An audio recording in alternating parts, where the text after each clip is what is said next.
judge lah! Hi guys, welcome to our very first episode of Don't Judge lah! Yay!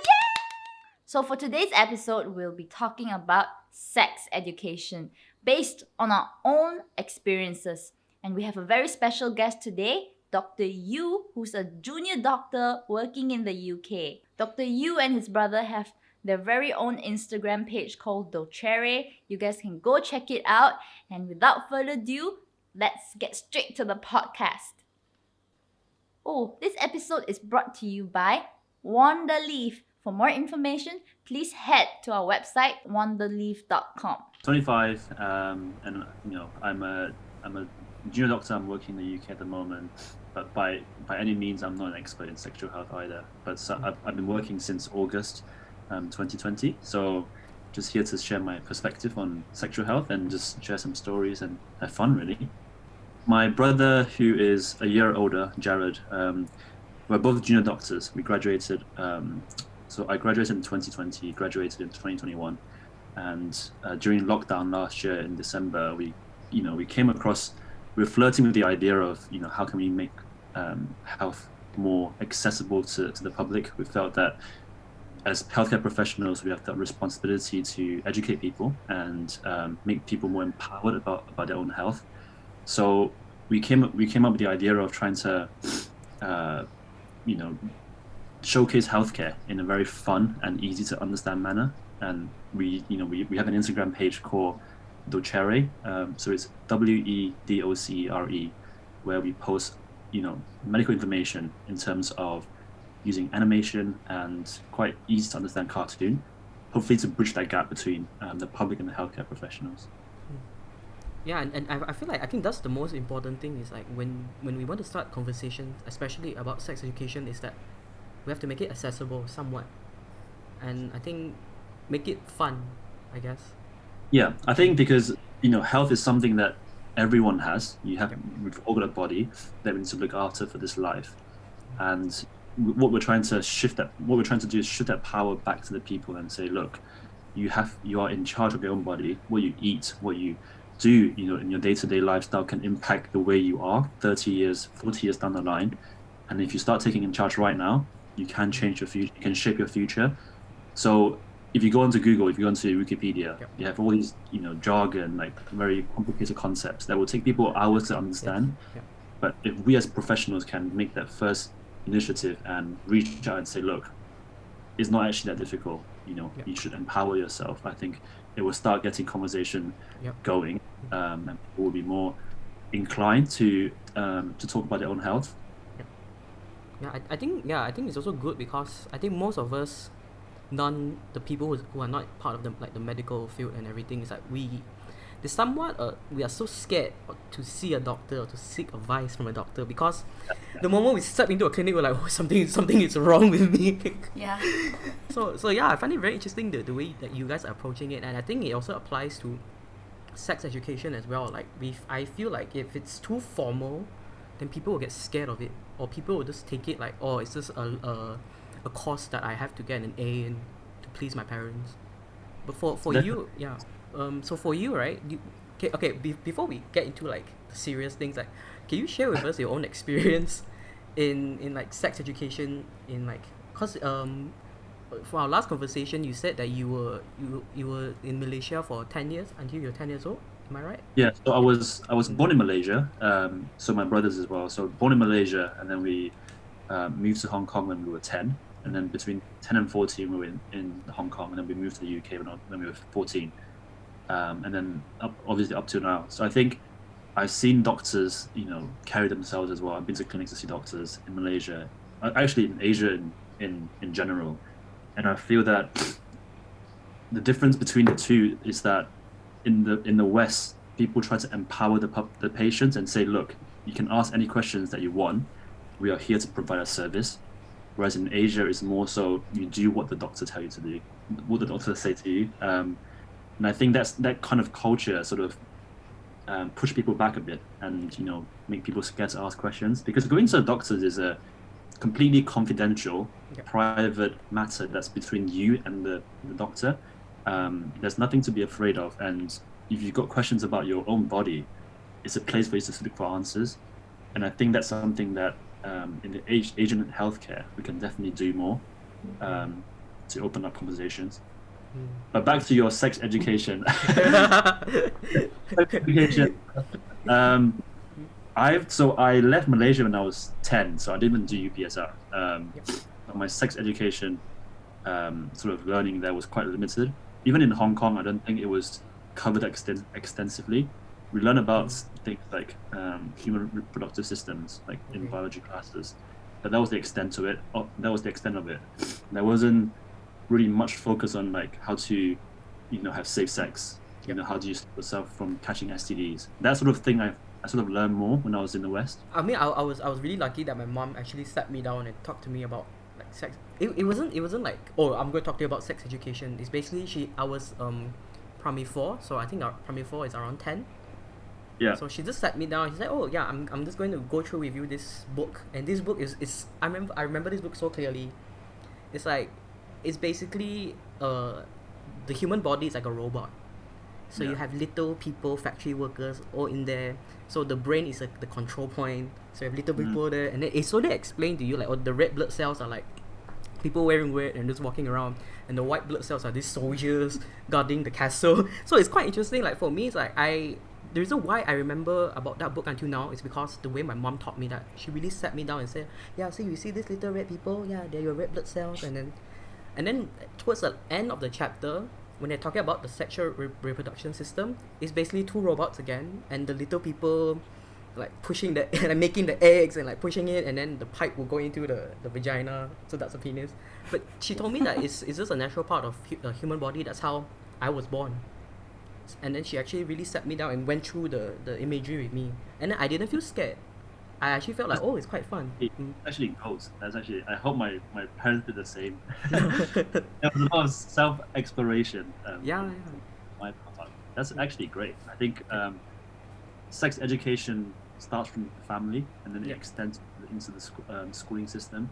Because I don't think sex ed conversation is a one-off. I think it's a relationship you build up with your kid over time. So at the start, it might just be like, oh, guys have, boys have penises, girls have vaginas, and they are there for a reason. And then as they grow up, you start to introduce more elements. So like, okay, this is how you're brought into the world, and then what can you do, to prevent yourself from catching STD. So I think that rapport is very, very, very important. Yeah. I was told that I was delivered by a stork. And I actually believed that until I was 14 years old. Because nobody actually talked to me about sex before. So I was like, so a bird delivered me to my mom. That's how I came to be. The only thing my parents told me was that don't do the hanky-panky with your boyfriend. But the only sex education I had was during secondary school when I was like 13, 14. And it was done by a pastor. It was a one-time thing. The pastor came and everyone was sitting there. The pastor was like, do not speak to strangers, do not engage in sexual activity. That's all. That's just it's a one-time thing. But that's a lot better than mine already. I don't think I ever talked about sex with my parents, ever. Really? Okay. When we watch a movie or TV show and if someone's making out, someone just grab the remote control and change it. Same. No one talks about it. It's just like, all right, Yeah. someone took the remote control and then you change the channel, and then 10 minutes later you come back again, and then like nothing ever happened. I think for me is I don't know how, because I have 3 older brothers, so it's 4 guys at home, and my dad never talked to us about any of this. It's usually my mom. I guess she's more open. Like she actually bought a box of condoms and showed it to my brother. Like this is how it works, and she make it fun. Like she put water inside. And said, oh look, it can become a water balloon. Because I think that. Wow. What age was this? How old were you at this point? No, it wasn't me. Remember, my brothers told me that my mom did that, and I think they were like 14, 15, both of them. My 2 older brothers. I'm so jealous. Yeah, I mean that's why I think, yeah. In the future, down the line, when I have my own family, I want to start doing that as well, because I feel like sex is it's a normal act, It's things that people do to enjoy or to start family. It's not something that you avoid. It's like it's got such a negative connotations because of the societal values. So I think if you can start having conversation with your children, I think you'll feel a lot more comfortable. Because I didn't know that you had to have sexual intercourse in order to get pregnant. So I thought holding hands would like make a girl pregnant. And I think I was around 14, 15, and I didn't know. Then after that, I knew that the sperm actually causes a girl to be pregnant. So I actually thought if a guy masturbates in the toilet and doesn't like clean it properly, and then the sperm would be all in the air, and then if a girl goes in and breathes it in, she'll get pregnant. Yeah, I think when I was up till 10, I thought when you kiss, no, I thought when you kiss, and then if you had to seal the mouth together, and then like two things were like combined in the middle, like an energy. How babies are formed. Yeah, I mean, like that's like I think for me, even I guess for me, I don't really have stories like that, cause at that age I already know how it was. Like my mom already told me. But I find it interesting, like my friends, cause I remember I was so naughty last time. Like the moment my mom told me, oh, what is sperm and everything, I learned the word. So I remember if you ask my friend this, I remember I went to school after my mom gave me the talk. I was like, oh, do you know what is sperm? I was like trying to educate my friends also. Do you know what is sperm? And then we started laughing at the word because we find it so funny. Sperm. Yeah, sperm. He said, oh, what is sperm? And I said, I forgot how did I explain to him, but I remember that in uni he told me that, yeah, I remember you told me what is sperm, and we just laughed about it. But because nobody told us it's a normal thing. For us, we find it funny that something like this will come out from our body, will make a baby. I mean, but even for you, right? How?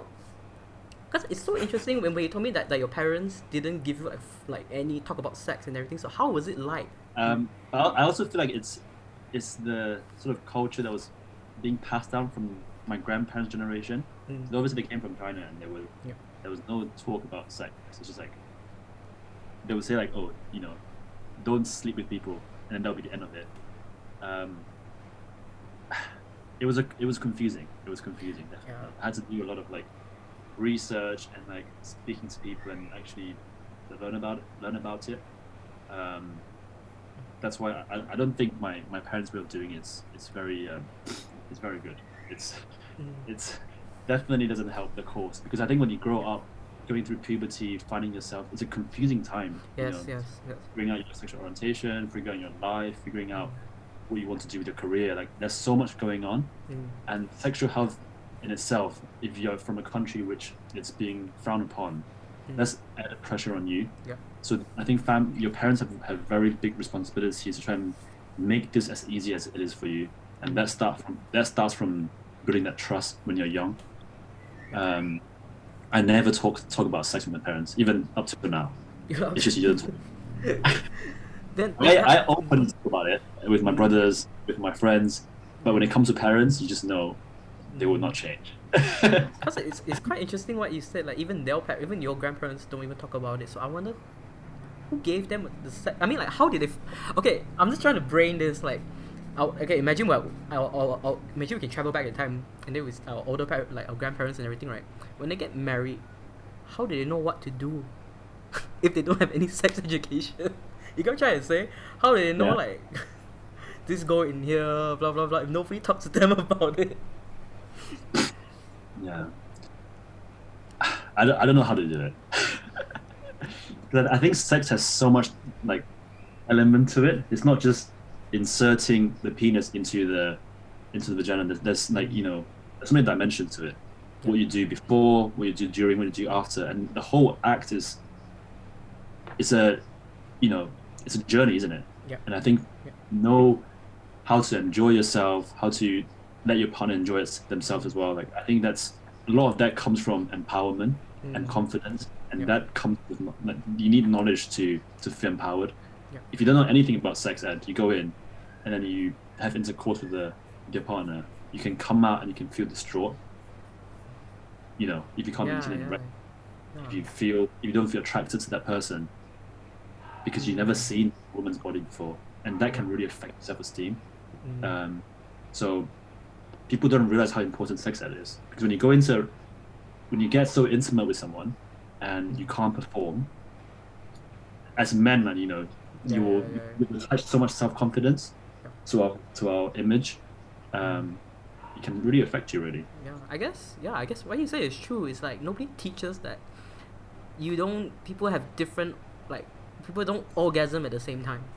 Because I think I think a lot of people when they watch porn, Porn. they get their sex education from porn, and then in porn it's always the guy and the girl Unrealistic. comes together, orgasms together, and then in your brain you're gonna think, oh, if both of us don't like orgasm together, am I even doing the right thing? Like, oh, should I change position? I think it's safe to say I think a lot of us we have this misassumption that we actually got our sex education from porn. What do you guys think about that? I'll let Steph start Nope, first. Yeah. not me. Not me. Not you. I've never watched porn. I would say most of mine come from It's my friends' experiences, and also, there was an element, a lot from adult material as well.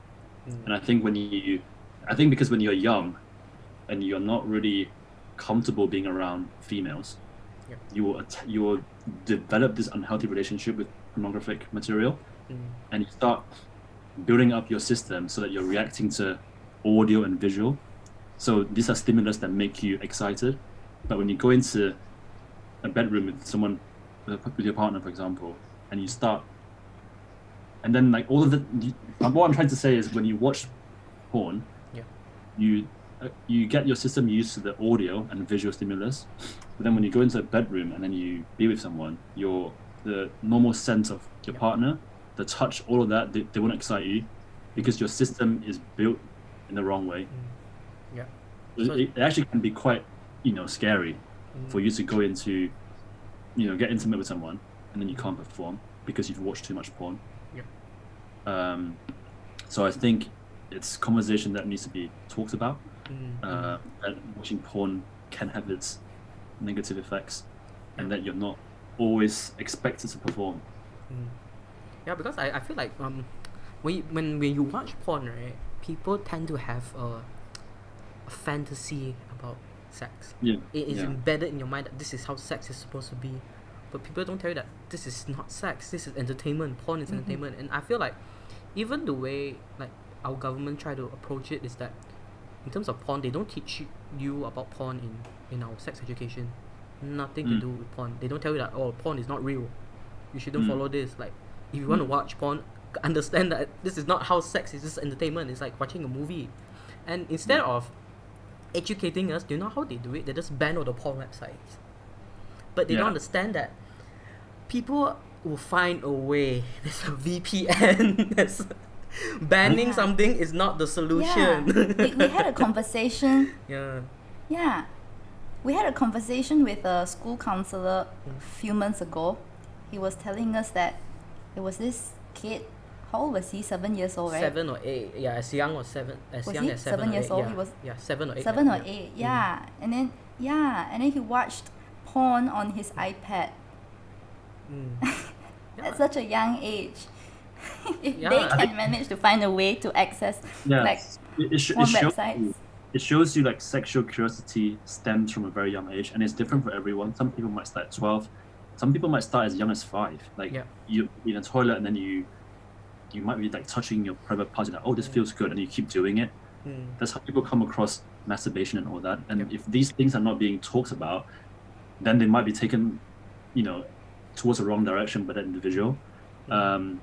And I think banning porn is definitely not the way to go. Like they always like had this disclaimer. 12, 18 or older. No one ever no. Like, okay, I know you guys are gonna question me and ask me how do I know, because in Malaysia it's Dimaklumkan. What, this website is banned in Malaysia. Yeah, I mean, but is it banned in the UK? No, right? Porn is like you can watch. But porn addiction is a huge thing. Yeah. It's a huge thing. I think you don't realize like when people go and have intercourse for the first time, they're like, oh, this is how a female actually looks and feels like. And it can be very confusing and scary as well. Because like in porn, like you get all these crazy expectations that the guy should be lasting for hours and keep going. Yeah, the guy should have a certain size. It makes you feel very insecure because I like this conversation that I have with all my friends, like they're always like when we were young, they always compare about your size, like your girth or whatever. But everyone's on a different spectrum, and there's average size, and then when you see porn, you see people with like all these like gigantic Enormous. Enormous. things. Like, it's very unrealistic. Yeah. So like, and like you said before as well, like porn feeds off fantasies. The whole Yeah. industry feeds off fantasies and all these different categories. And it's unrealistic. Like in real life, it's not about that. It's just about the person in front of you. I mean, like, I guess our sex education, I don't know in the UK, but Malaysia, we never talk about masturbation. And I feel like that is also a very interesting thing to talk about. Like, because I was reading this article, it was saying that even too much, some people don't know that, I mean, I'm talking about guys. Some guys, they don't know that if you masturbate too hard or you grip your penis too hard, you might damage it. Because there's like, if they say too much Is masturbation it actually sometimes can be too healthy bad. to masturbate? Yes, it's normal. Even if you look at monkeys in the, It's healthy to masturbate. they do it, yeah. But it's how you masturbate, right? So if you're masturbating to like porn all the time, like 3 times a day, and you do it every day, that's porn addiction. That's not a healthy relationship. But if you're doing it, like doing it in the right way. I don't know what the right way. Actually, we did never cover this in medicine. Okay. It's more like my own research. Yeah. But I think in a relationship with your body, then when you're stressed, you masturbate. That's normal because humans are hormonal beings. You have your highs and your lows. After a workout session, your testosterone go off. It rises a lot, and you feel like a certain way, and it's normal to release that tension. I think even I think going back to like, cause I just really want to find out that, cause you said that your parents ever talked to you about it, and you actually took the responsibility to learn about sex by yourself, right? But what about when you enter like medical school? How did your perception of sex change? Cause we are studying about sex is totally different, right? Yeah. So when I went to uni when I was 18, I think the English culture, the uni, you study in Bristol, like Free Precious condoms. Yeah, Precious Precious- Sweet, they give out condoms. I think that for most college students, it's like I need to lose my virginity when I'm 18. Uni is the path when I start reinventing myself. I will be this new guy, new girl. I'm gonna get really popular, and that year is when I think most people sort of discover sex, and I think that sex was always talked about. Sex, alcohol, and drugs. Freshest week, freshest year actually. Everyone talks about it, and I think when you go through uni, it's never ending. That conversation keep going, and I think that's how I sort of pick up all these things really. At schools is a totally different thing. Like at schools, when they educate you, is more on a very touch and go subject. Because I think I'm not sure about in the UK, but I think in Malaysia is even the teachers themselves are very shy to talk about it.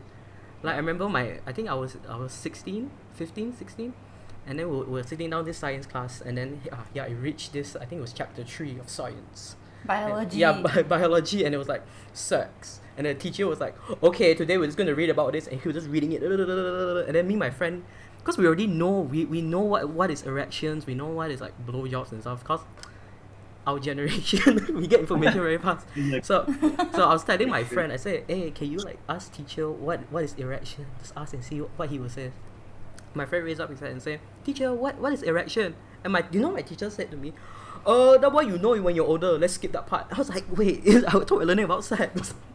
Yeah. Yeah. And I also feel like it's very the way sex education is being like laid out. Like it's like a classroom of 40. If you've got a question, you raise your hand up.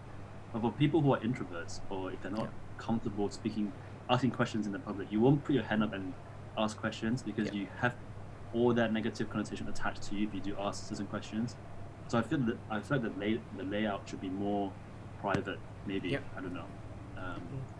Because I think sex, everyone has questions. Yes.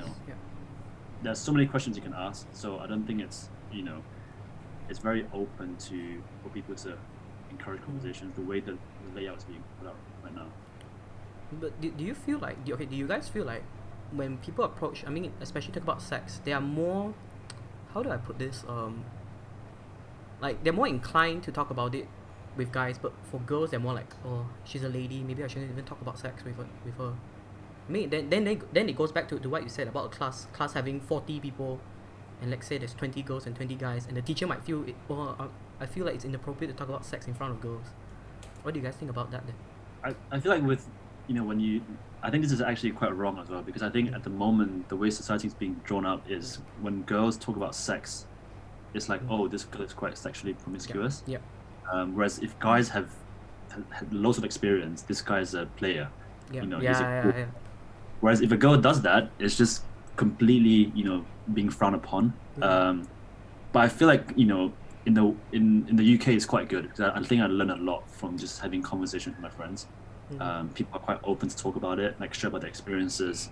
That's how I got most of my sexual, health education really. Steph, how about you then? I mean, like, have you talked, like, do you dare to talk about sex in front of people, or have you ever had this moment where you do talk about sex and people actually judge you for it? Say, oh, you're a girl, you're not supposed to talk about this. All the time.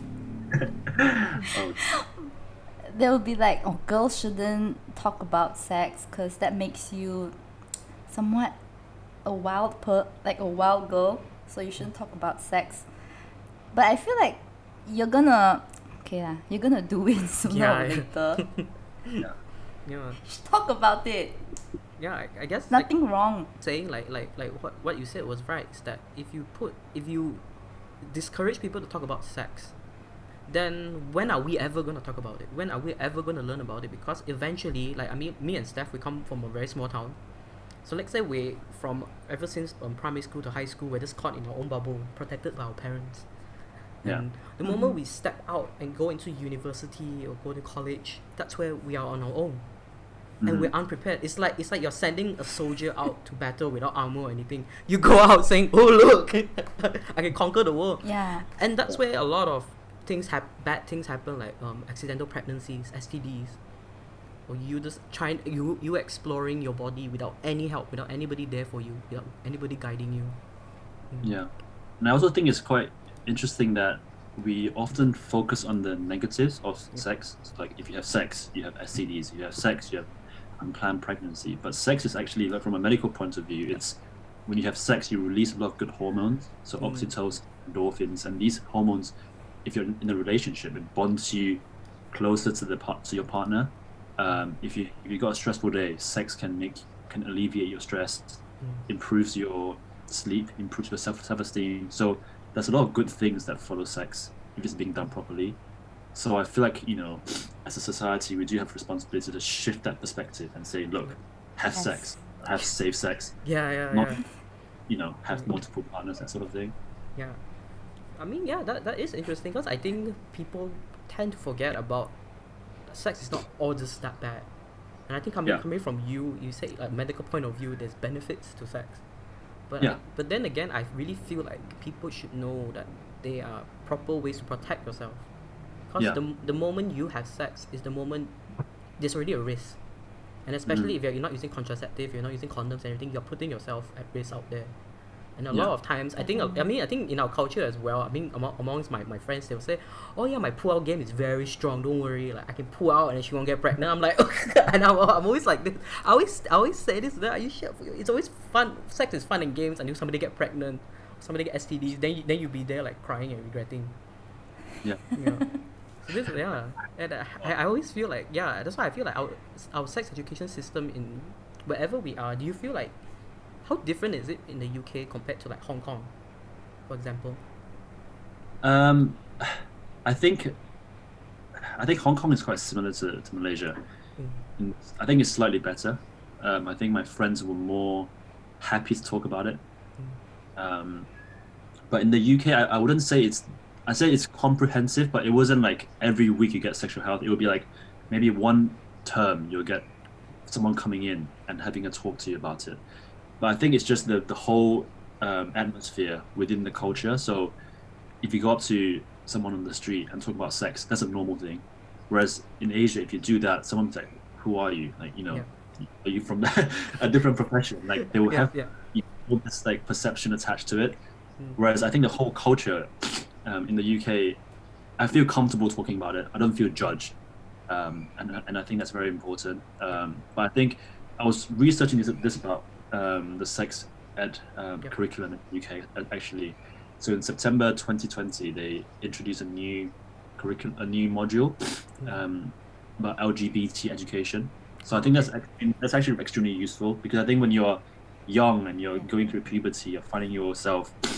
If you belong to the LGBT community, you might, you're lost and you need guidance. And for us to come to recognition that you talk about topics like this more, it will help empower the kids.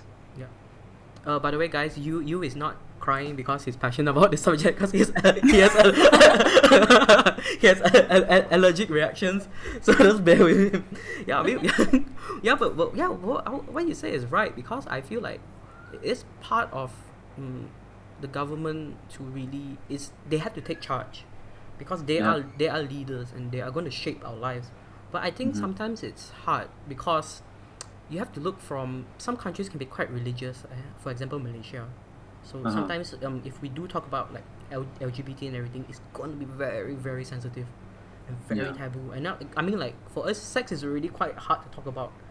So if we add all this in, it's going to be even harder. But I feel like religion does play a very big role in how a country shapes its sex education system. Definitely. So obviously Malaysia is a abstinence only sort of approach, isn't it? Like education wise. How's your experience been with that? Yeah, they taught us not to have sex before marriage, and I don't think that's sustainable, because the abstinence focused approach doesn't give students all the information there is, and at the same time it shames those who maybe aren't even abstinent already at that time, and it sends the message that maybe practicing abstinence is the right thing to do.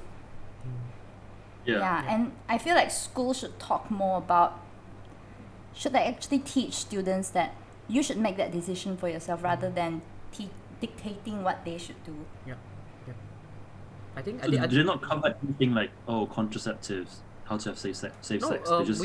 We do, but like I said, once again, it's just very touch and go. But I don't know what You did? because You did? that's why I think maybe different schools have different approach. Like for me, is we did talk about contraceptive, condoms, sex, and everything. But the interesting thing is that they never mention anything about abstinence, because they just I don't know, like for me, from what I remember, is that they never say don't have sex. But the thing is that they never talk about it. Oh. They talk about it in the purpose of education. It's in the syllabus. You get it? You get what I'm trying to say? So for us, sex is just another point of just for us to learn and get an A. Memorize and get an A. We don't think about it. That's why, if you know what I'm trying to say, is that they don't talk about sex. They educate sex. And sex is not supposed to be educated like that. It's supposed to be talked about. But the only You can see it's very inconsistent. it is very It's very inconsistent. because it depends on the school. For me, I mean, based on what I've realized, is that based on how the teachers want to teach it. Because are the teachers even comfortable talking about it? Like I know some teachers, some teachers are actually very open to talk about it. So when they read the syllabus, they will actually elaborate by themselves. It's not part of their program, but they'll just tell us, because I think But some teachers are very like, oh, I also don't want to talk about this. I'll just read it and make you memorize it. So the only time I've actually heard about like abstinence and everything was in church. Where even, I mean, like, if we're gonna talk about religion, which I feel I think it's good to talk about it. I feel like sometimes for me, even I was talking with some of my friends. They said, oh, but you're Christian and yet you're so open to talk about sex, because I feel like nobody's perfect.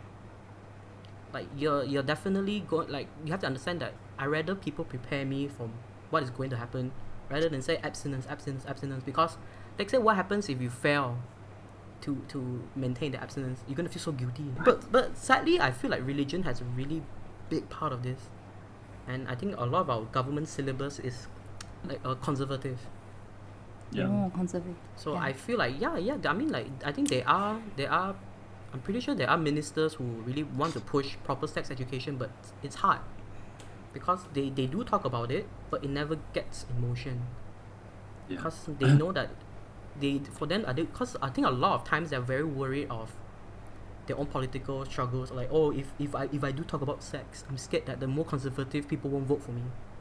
Safe face, ma. They are safe face, yeah. So it's hard for us to move on now, but I think Yeah, slowly, I completely agree with you. I think religion has a massive play in this whole thing, because I went to a wedding over the weekend, and it was a very good friend of mine, like South Asian family, and obviously for them it's no premarital sex, and it's like you have to do like all the religious procedures until you can actually engage in sexual intercourse, and this whole like image of the girl has to be a virgin, you know, she has to be untainted. If not, no guy's gonna marry the girl, and I think that, you know, that itself has a lot of bearing, because let's say Malaysia, a Muslim country, you have, as a woman, if you're not a virgin, you're going to be judged by your family, by your friends. So it doesn't encourage people to talk about sex at all. So I think it's very difficult. Even within Christianity as well, like virginity is a very sacred thing. It's not something you don't encourage people to go out there and experiment.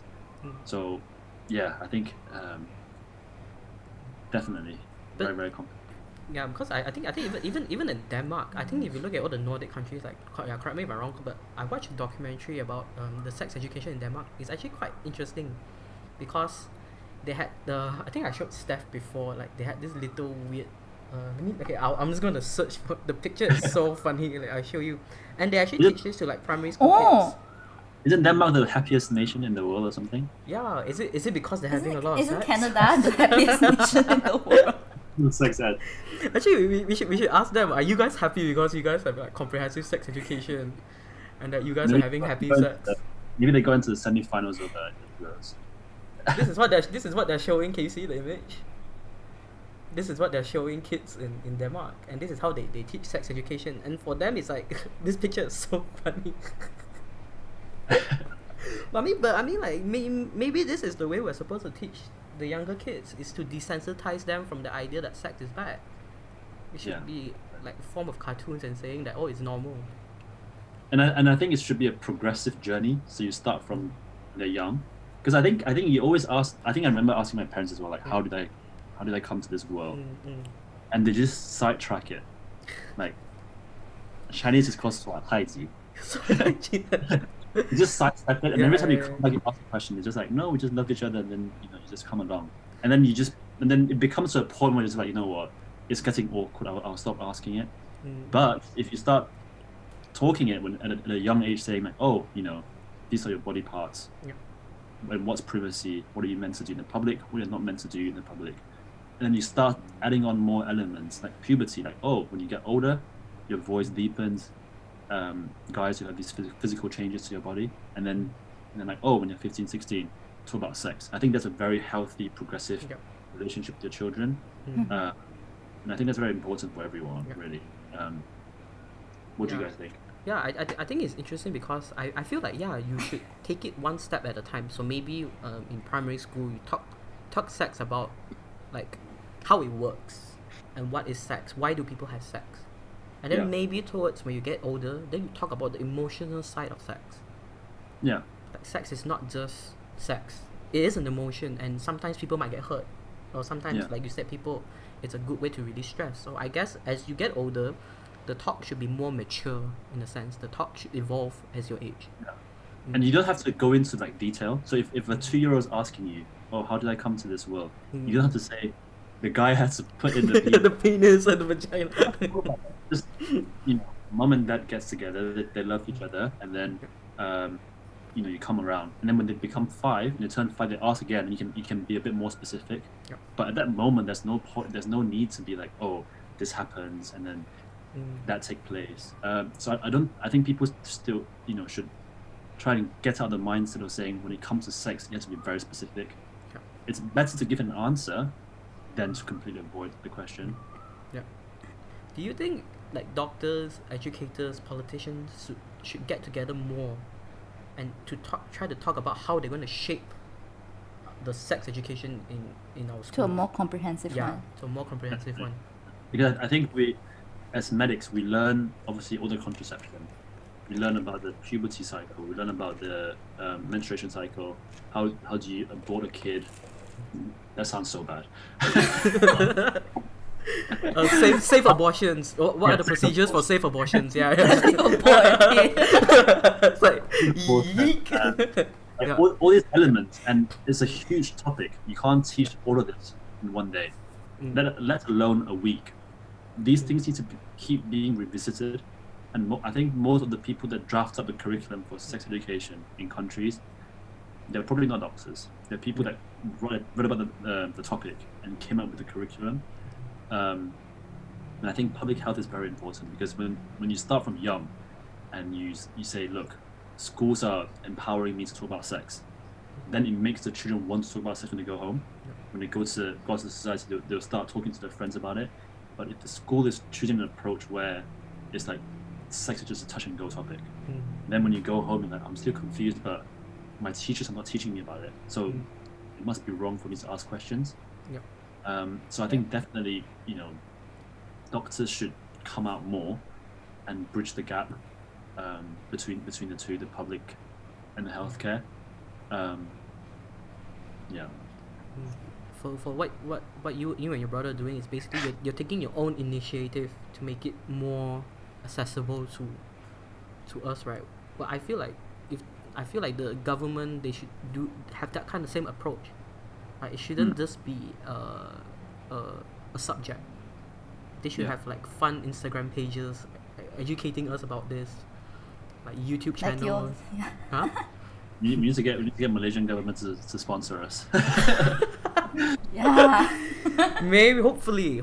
Because I think it's very interesting. Like, we started this project, and we've had a lot of people reach out to us about mental health and talk about, and just DMing us and saying like, oh, Yeah.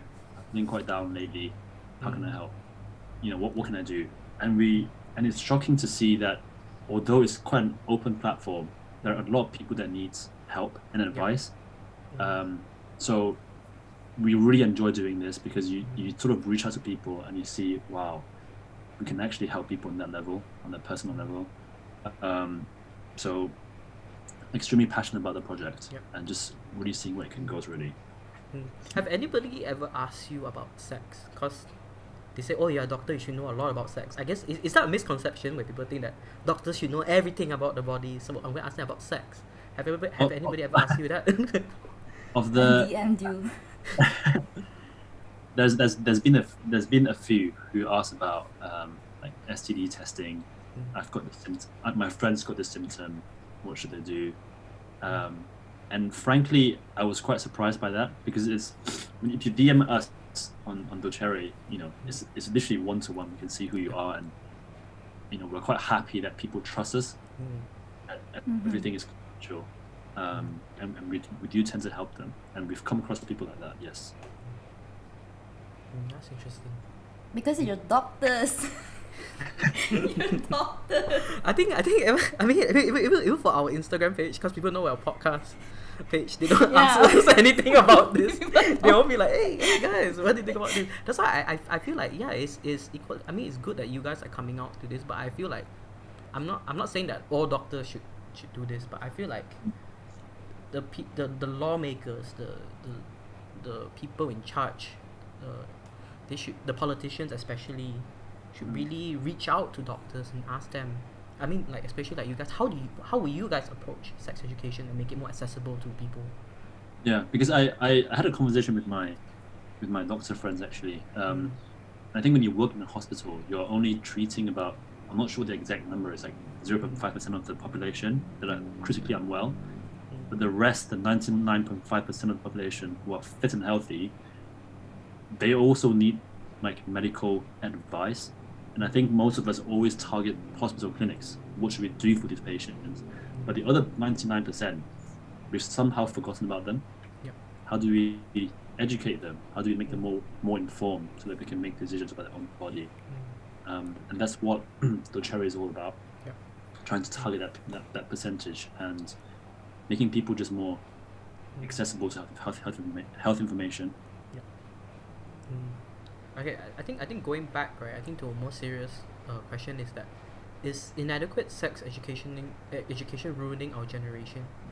If our sex education is not on par with how fast our generation is moving in terms of, let's say, kids are already watching porn or like learning about sex by themselves, and they're going, and like I said, they're going, if they're learning everything by themselves, they cannot fact check, or they don't know is this right or wrong. So that's where a lot of like I said, unwanted pregnancies happen, baby dumping happen, societies not being able to, because even the parents, they themselves are not that comfortable to talk about it. So do you Yeah. feel like it's important that the sex education or the education itself evolves with the population? Definitely. I think because we're in the generation of social media now, and everything that you come across on Instagram or Facebook is hypersexualized. You look at the Kardashians, you look at all these like unrealistic body expectations. If I'm 5, I've got Instagram accounts, my friends got it, and I'm browsing. You have all this sponsored content, suggested content, and humans are naturally curious. You will start going down that rabbit hole and say, "Oh, what is sex?" Yep. And if you don't have a healthy relationship with sex, then it can completely push you towards the wrong direction. So I think sex ed, going as you said, like, it definitely has to be upgraded to match that pace. Because at the moment, there's so much information out there. YouTube, TV, adverts is all just very sexualized. People are wearing less, showing more skin. As a child, you ask questions like, "Oh, mom, what's that?" Dad, what is that? And without the right answer, they will do their own research. And if the research is not done properly, then you're learning the wrong information. Yeah, our education system never teaches about consent. I have to agree. I think consent was something I learned from medical school. Even in school, I think consent is a very specific thing, because consent can mean I'm giving consent to share my information. I'm giving consent for you to do this to me, which in medicine is very important, because if I'm cutting you up, I need to sign a consent form. If something bad happens, these are the risks, these are the complications. So you have to go through all of this. If I'm taking blood from you, I need consent. If you say no, I can't do it. And it's a huge topic, and I think sexual consent is quite complicated as well. But definitely wasn't taught any of this in school. Yeah. I think maybe for girls it's different. I think for girls maybe it's different because when I was young, my parents taught me about consent. Like, don't let strangers hold your hand or take you anywhere without your consent. That's the only sex education I had when I was young. So I did some like background research on sexual consent, because it's such a delicate matter. I think it's, "Oh, I want to have sex with you," then that means you can do anything to me, because sexual consent is very specific. So there are 5 criteria that I came across. So the first one is it's freely given. So you're giving consent to someone to have intercourse with them under no pressure. That's the first criteria. The second one is it's reversible. So even though you agree to have sex with this person, you might get into bed with them, you're completely naked, you can change your mind. It's not like because I agree with you, then we have to progress to that. The third one is informed. So informed consent. So that means I'm having sex with you with a condom. Right? So if you take out the condom halfway through, that's not consent. That's sexual assault, that's rape. So there needs to be an agreed, informed consent. And the fourth one is enthusiasm. So you do things that you want to do and not expected to do. So let's say I'm having intercourse with this girl, for example. I'm only doing this, but I'm not expecting to do other things that she doesn't want to do. And the fourth one is specific. Like I'm doing, I'm having vaginal intercourse with you, but not anal. Just because I said yes doesn't mean it encompasses everything. So I think it's quite complex. It's not, as direct as I want to have sex with you, let's do it. Because if that person starts doing other things you don't like, you can stop. Just say stop. And if that person's not stopping, then that could constitute rape. So I guess in sex education also, right, I feel like they should also teach you the laws of what is right and what is wrong. like especially in Also- consent. How about in your sex education there? Do they teach you about consent? wasn't taught as such, but I think people are more like empowered to talk about it. Like if a girl doesn't want to do this, they say stop. If the guy keeps doing it, then they will report them to the police. I think females here are more confident to just step up. But obviously in some scenarios when there's like a power dynamic, then that could be something else. Because for a child, I think let's say if you're 6 or something, and then someone old approach you and touch you inappropriately, like they need to know that's not right. So I think sexual consent, or even like being touched inappropriately, like this all needs to come from education again. Yeah. That's why sexual health is like, it's so big. It doesn't just stop at STD or like what your genitalia do, like consent, inappropriate touches, all this stuff, like it's huge. So it's not something that can be covered in like one day. It's not like, oh, we'll have a sexual health day and we'll cover. This thing needs to be done consistently and regularly throughout your curriculum when you go through school. I think even in Malaysia, right, it's like sex education is part of a subject in the science book, and it only covers like 1 or 2 chapters, and that's all. What you said, that sexual health or sex education shouldn't be a subcategory of something. It should be a category of its own, a subject of its own, and it should last from, let's say, year 1 until in the UK it's year 12, right? And after you graduate. Yeah, so year 1 to year 12, or in Malaysia, primary 1 to form 5, or even in college. It shouldn't just be because part that's of when this, that's when people start getting sexually active. Yeah, I feel like colleges, they don't really talk about this, right? I don't know. How about Steph? How about you? Friends went to talk college. about this. Friends talk about, but your college, they don't talk about this, right? Because they assume that, oh, you're independent already. Even in uni, I think, do you feel like even in colleges and unis, they have the obligation to teach their students about sex? I think there's a lot of sexual assault that happens in campuses. Evidently shown by I think a few years ago there was like a guy who raped a girl when she was drunk or something, and then he said that the girl gave him consent, but there was never any consent. Like if someone's drunk and you have sex with them, that's rape. So it is very common that happens, during uni life, but most girls are afraid to come up and talk about it. But it's a criminal crime. If you're taking advantage of someone, or if you're doing things that the person's not giving you consent, that's sexual assault or rape. And I think even in the West, there needs to be more talk about and more education on this topic.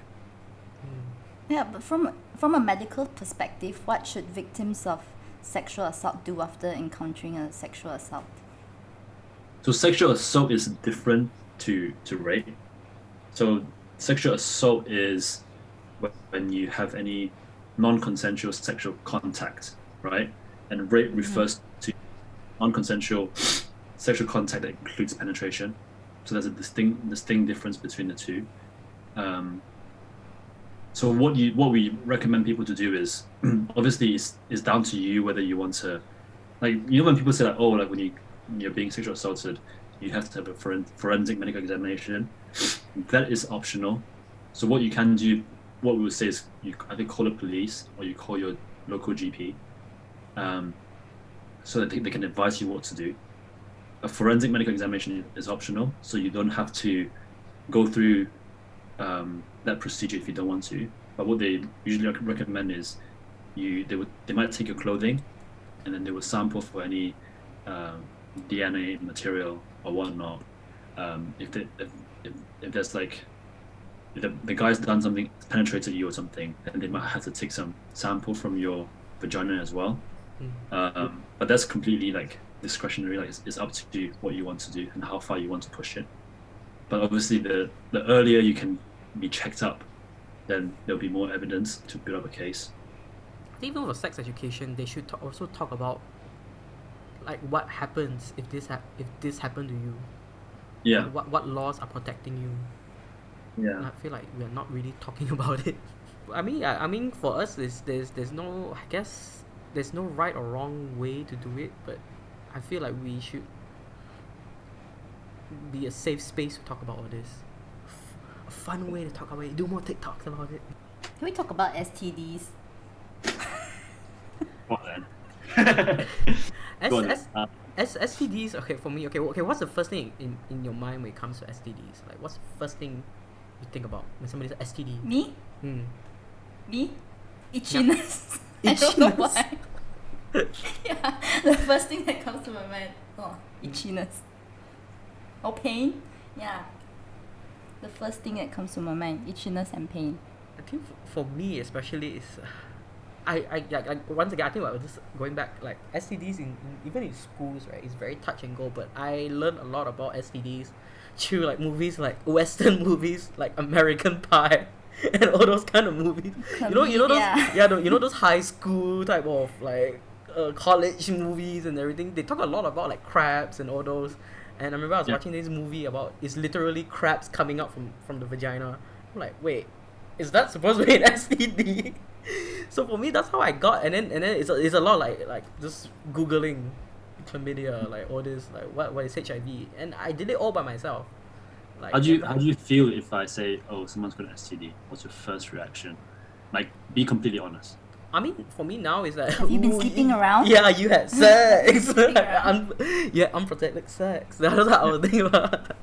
Yeah, I think, unfortunately, I have to put my hand up and admit to that as well. I think the way we're being brought up, STD has such a bad, rep to it.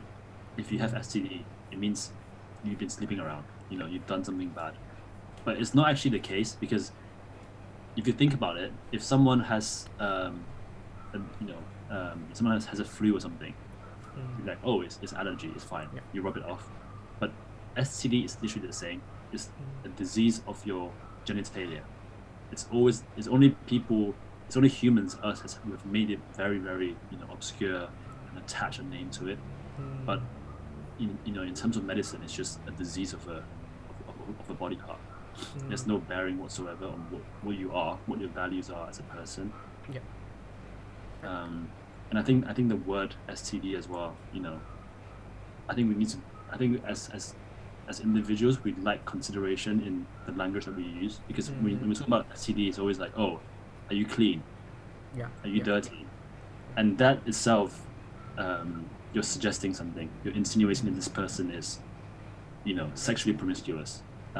So I think using that word clean and dirty, it does push that agenda, that, someone sleeping around, having multiple partners. Yeah, I guess then it also prevents a person to actually get tested. Like, I think getting tested is totally fine. It's such a normal thing, but I guess it's like there's such a stigma behind, like, talking about STDs, until the fact that we view it as something dirty. Because I know that there's a couple of STDs where they're not a risk to your life, right? Yeah. And also STDs, you can actually catch it without having sex. Oh really? Like, really? As in how? So some STDs can be spread from skin to skin contact.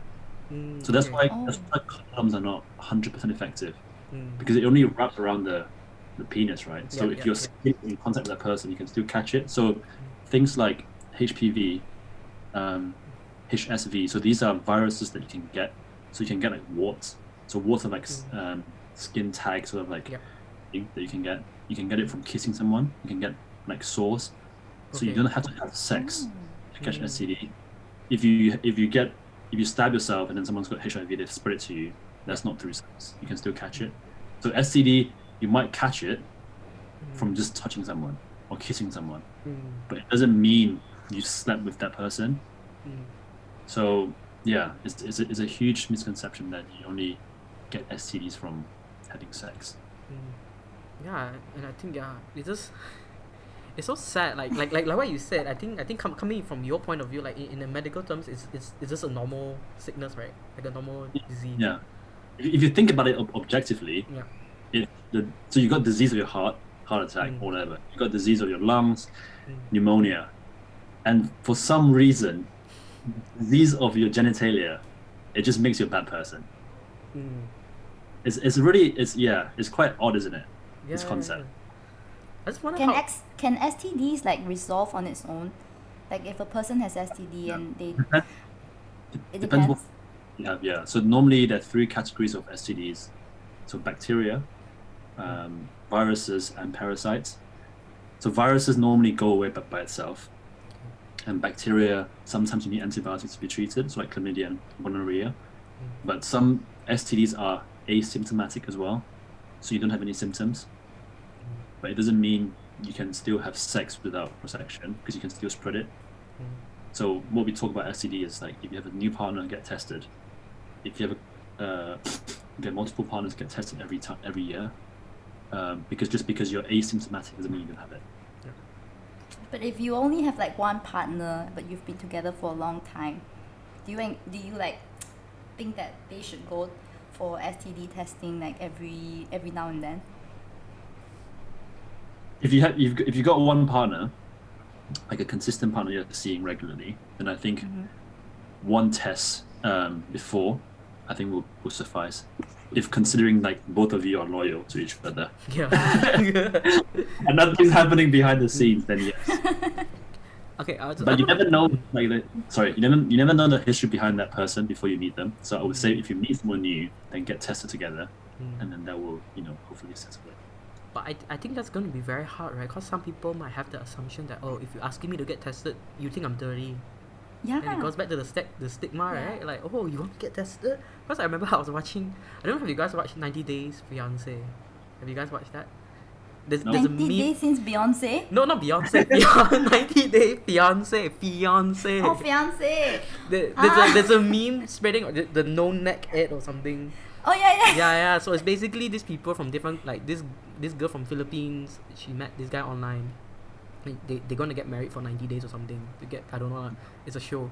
So this guy he asked the girl, oh, I think you should get tested, because in his mind he really thinks that girl has been sleeping around. But for her, like, she knows that she haven't been sleeping around, and she felt very offended that he was asking her to get tested. She said, "You don't trust me? Are you saying that I'm dirty?" So I guess a lot of people might have that in mind, right? Like, okay, if somebody asks you to get tested, how would you feel? For you guys? I actually have a very open relationship with sex. As in, like, I don't sleep, like, I'm not sleeping around talking. I'm very happy talking about it. I think getting tested, I'm completely happy to do that as well. I don't feel like there's any stigma attached to it, because the whole process of getting tested is, again, private, confidential. Nothing is going to get leaked out to the public. As doctors, we have the responsibility to keep everything within that room. So if you get tested, even the results that's being delivered to you, that will be through a confidential route as well. So for me to get tested, I don't feel any problems with it at all. How's the process like? Because I think maybe for us, like, I honestly I never got tested, so I don't know how's the process like. So I've not actually been to a Yeah. sexual clinic myself, but I think what it involves is you make an appointment with I think either your GP, or you can go to a sexual health clinic in the UK, and you come in, they'll take a history, so ask about your sexual history. How many times have you had sex? You ask how many partners do you have, what sort of sex, and then they'll take some blood tests, and then they will, if you've got symptoms, they might do like a swab of your penis or your vagina. If you've got discharge, they might have to send it off to the lab and analyze it. But the whole process is very discreet. And these are most people in the sexual health clinics. They're very experienced nurses. But I'm not sure what the process is in Malaysia is. I think you might have to go to like private sector. I don't think they're massive on. I think for that, I think we need I to mean do a bit, gynae, right? yeah, but I think we need to do a bit more research, because even for me, it's like I never thought of getting tested before, because it's like I guess I'm guilty of this feeling of, wait, if I'm getting tested, that means people are going to know like I've been like sleeping around, and I'm scared people will judge me. Especially I think it's quite daunting if you're walking. I mean, like, I think when you're walking to a clinic and the nurse or somebody asks you why are you here for, and you're like, getting tested, and then you're scared of getting judged. So I think for us, I mean, like, even for us, I mean, even we're here talking about this, I guess that's why this podcast is just to start a conversation, and I guess to reassure everybody that it's actually okay. Wait, I have another question. I have another question. You know how girls get discharged sometimes, right? Will that cause like STDs? It's actually normal to have discharge from the vagina. So it's a cleansing method. The whole system is very smart. So when they clean itself, they discharge the dead cells, the bacteria. Like the whole vagina, the inside is quite acidic. It's quite acidic, a pH of I think 2. So it's quite a sensitive system. So normally it should be a clear like discharge that doesn't smell. However, certain STD can cause you to have like quite thick discharge, foul smelling, fishy smell. So when you have those type of symptoms, then you have to start thinking. But normally, if a girl has discharge, it's completely normal. Actually, I never knew that girls have discharge like that. Yeah. Until you And if mentioned it, I her was like, discharge what? is like foul smelling, right? And she has sex with like someone, will that Yeah. someone get STD? It depends if that girl is STD positive. Just because you have foul smelling It depends. doesn't mean you have STD, because you can have foul smelling discharge from other conditions. It's not just STD. You can have Okay. infection of your internal organs or something, of your female reproductive internal organs. Oh. There are multiple things that can cause foul smelling discharge, not just STD. That's so interesting because I feel like, yeah, I'm like shook because I just found out about this now. I didn't know that girls have like discharge to cleanse, to clean their vagina. I was like, That's why what? I don't recommend people to wash the inside of the vagina, because when you wash it, you are disrupting the balance of the pH. And actually that can be harmful to your vagina, because pH 2 it kills bacteria. So if you push it to be more alkaline, you can potentially catch infection. So the way that we say is you just wash it with tepid water on the outside, and then you wipe it, and then you keep it at that. You don't try and wash it with perfume to make it like nice smelling. You don't do that. So feminine cleansers are actually harmful? I did a Instagram live with the previous Instagram page as well, and they were asking the same question, like, oh, douching is not like, in Malaysia they have products like female sanitary products, and you spray on them, and baby wipes. You don't actually do any of that. Like, it's a marketing scam. They're trying to make money out of you. It's normal to have discharge from a vagina, and there's no need to clean it with like alcohol wipes or anything. Like, if you look it up, research it. There's no evidence to it's actually harmful for your vagina as well. See, this is why we need more sex education and like talk about this. That's so interesting. I mean, Steph, I think even for you didn't know about that, right? I didn't know. I use feminine cleansers religiously. So interesting. That's why I think Yeah. we lack a lot of that, really, in our education system. Because I feel like, I mean, yeah, okay. If I talk about the pros of our sex education, because I feel like even our conversation now, I feel like we're making it seem that our sex education is not good. I feel like, okay, it's good in the sense that, yeah, they do teach us about sex. At least they're not ignoring the fact that this is how you have sex and everything. Sex education, I mean, like us, we have the tendency to judge rather than educate, or rather to sit down properly and talk about it. Especially music videos right now, like girls are just wearing skimpy clothes. I mean, like some people, like I said, some people might say it's body positivity, but a 5-year-old kid wouldn't know what is body positivity or curiosity. Yeah. So I guess we should sit them down and say, oh yeah, this could be somebody's just confident in themselves and everything. That's Believe why it or not. parents should take the initiative to like teach their kids. Because I would rather my kid learn about all this from me rather than TV, in the internet, or their friends. It's I think it's a daunting task. I think it's, if you like the effects of good sex ed, of comprehensive sex ed, the results are very clear. You have less unplanned pregnancy, lower risk of HIV, but it's a mammoth of a task. I think the government definitely needs to be involved and change up policies and just the curriculum in general. And then I guess that sex education shouldn't just be focusing on us, the younger ones, or like the younger kids or teenagers or even young adults. I think it should focus on parents as well. Educate the parents on how to educate your kids, because like you said, you spend half the time in schools and the other half at home. And sometimes like some kids, the moment they hear a teacher talk about sex ed and everything, they'll be like, oh. But when they go home and the parents talk about it, I guess we are going back in circles in how it is, but I feel like there should also be a curriculum in educating parents about sex education as well, or like how do you approach it to your kids. Yeah, I think like if you educate the current generation about sex, so that make them feel sex positive, then when they do become parents themselves 30 years down the line, then they will reciprocate that cycle. But I think changing, like telling someone who's 50, you're teaching your kids wrong. I don't think that would go down too well. In Asian culture, like, what are you talking about? This is my kid. Done. But I think if you start from now, let's say, then you'll see the reward, you'll reap the rewards in 50 years time. Then that generation will continue going. It's a positive cycle, isn't it? Yeah. How will you guys teach your kids when you have kids? Like get a puppet. Hey, I think like there's lots of opportunities. No, I mean like, okay, if someone in the family is pregnant, right, you can talk about how like a baby develops inside a woman's body.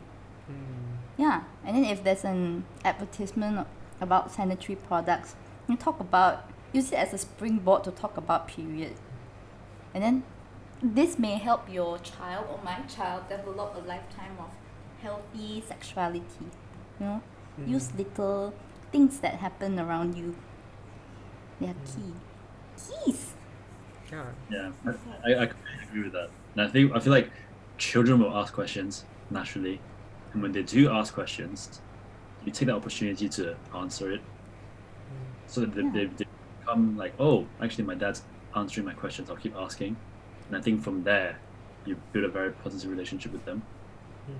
So I guess like the platform is very important also. Which platform? I guess if you want to make sex education fun, she will just do it on TikTok.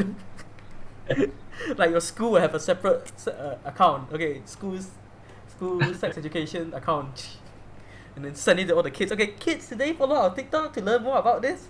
Do you think that would be better rather than having it in a textbook? I think they need to change the curriculum. I think as you mentioned before, like more videos, make it more relatable. Yeah. Because for our generation, we stick to books, but some people learn through YouTube channels, listening to audiobooks or whatever. So there are different ways of presenting information, and you need to tap into that as our generation is changing. Yeah. I think everyone has the responsibility to educate themselves, and that's what I'm trying to make people think. Like when people give an information, you critically analyze that evidence. Is it coming from somewhere reputable? Is it reliable? And then you do your own research, because I think that's very important. Like you can't teach everyone everything, right? But having that mindset of able to decide what's reliable and what's wrong, that makes that person, quite informed and educated as well. I don't think sometimes if you do your own research, right, you tend to misinterpret the information wrongly. Yeah.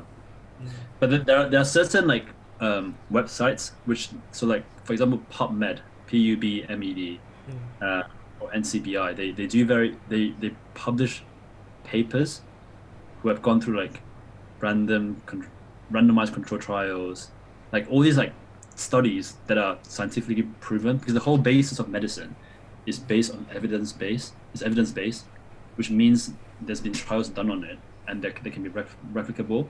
So if you go onto these websites, they'll show you the studies that shows, does douching, actually improve hygiene of the vagina? Does it do any good or bad? Like they'll have all these titles, but obviously it's a lot of information to digest as well. I think having that critical mind of like questioning, is this right? Is this wrong? I think that would be quite helpful. Yeah. I think my closing remark would be, like your energy is contagious. If someone's approaching you to talk about sex, and you've got this judgmental face, like, oh, talking to sex about me, then you've completely shut off that opportunity to introduce that element of like, look, let's talk about sex, let's be open about it. So I think it starts from everyone. If someone comes to you, then be proactive, be part of it. It's your body, and you just have the responsibility to look after it and talk about it as well. And I feel like once you start doing that movement, that momentum will start encouraging other people to do the same, and that's how we change the whole generation. It starts from everyone, really. Yeah. I mean, yeah, what you say is right. Yeah, guys, don't feel like ashamed to talk about sex, because eventually, if your kid is gonna ask you, I mean, like, say if you have kids, if your kid's gonna ask you about it, how are you gonna respond? Do you want them to feel the same way you're feeling? Like, oh, I feel like, yeah, just make it a fun topic, and sex is such a normal thing. I feel like it's a normal thing where, sadly, it's been stigmatized. It's been I feel like a comprehensive sex education should be implemented, because so many teenagers go through like physical and emotional changes in their puberty, and without a comprehensive sex education, they might feel very lonely. They won't know how to cope with all these changes. DOCERE, don't share it. okay. Docere. Yeah. So follow them, and yeah, let's just talk about sex. Let's talk about sex. That is all for today, guys. We really hope that you enjoyed this podcast, and please head to our Instagram and even comment on our YouTube on how you receive your sex education. Guys, do check us out next week, as we will be... Steph, you're behind the camera. What we'll be discussing? How do you know if the person is the one? Ooh, sadly, I wouldn't know, because I have nobody. But do head out and check us out next week. We really hope you enjoy this, guys. Bye! And this is Don't Judge lah. And also, this episode is brought to you by Wonderleaf. Remember to check out Wonderleaf at www.wonderleaf.com.